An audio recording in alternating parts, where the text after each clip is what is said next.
የአይን መሸፈኛችሁን አውልቁት። የሷን የቀድሞ ፍቅረኛና የሱን የቀድሞ ፍቅረኛ በዚህ መሃል ጫካ ውስጥ አስሬያቸዋለሁ። የሚቀጥሉትን 30 ቀናት እዚህ ካሳለፉ $250,000 ሰጣቸዋለሁ። እጠላሃለሁ። እንኳን በደህና መጣህ። ወይ ጉድ! አውቀዋለሁ። ትንሽ ዋሽቼሃለሁ።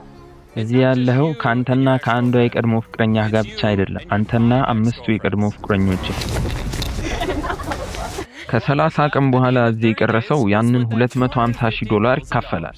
እኔ በቻልኩት መጠን እዚህ ለመቆየት እሞክራለሁ። እሱ ብቻውን እሳት ሳያያዝ የቀድሞ ፍቅረኞቹ በሙሉ እሱን እየቦጨቁት ነው። ጥሩ ትርኢት ያሳያል። ልክ ፍጹም ሰው እንደሆነ ያስመስላል። ሰዎች ስንት መጥፎ ታሪኮች ነው ያሉት። ይህ እስካሁን ካየኋቸው እጅግ በጣም ጠንካራ የበቀል ታሪክ ይሆናል። እኔ አሁን በቀል ላይ ነኝ። ያ ገንዘብ የሱ የሚሆንበት ምንም እድል የለም። ሙሉ ጊዜዋን ያቀደችው እኔን ለመቅጣት ነው። እሱ ራሱን ጥሩ ለማስመሰልና እኔን ለመቆጣጠር እየሞከረ ነው። አንተ እጅግ አስቀያሚ ሰው ነህ ግራንት፣ እወድሃለሁ። እነሱ እየለየላቸው ነው። በየ5 ቀኑ አንዷ እስክትቀር ድረስ አንዷን ወደ ቤቴ መላክ ስልጣን ይኖርሃል። ሰላም ግራንት፣ ለማውራት ጊዜ አለ? አዎ፣ ምን ተገኘ? ወደዚህ ውድድር የመጣሁት የአእምሮዬ ጥንካሬ ይሻሻላል ብዬ ነበር፣ ግን አልሆነም። ዛሬ ማታ ለመሄድ ወስኛለሁ።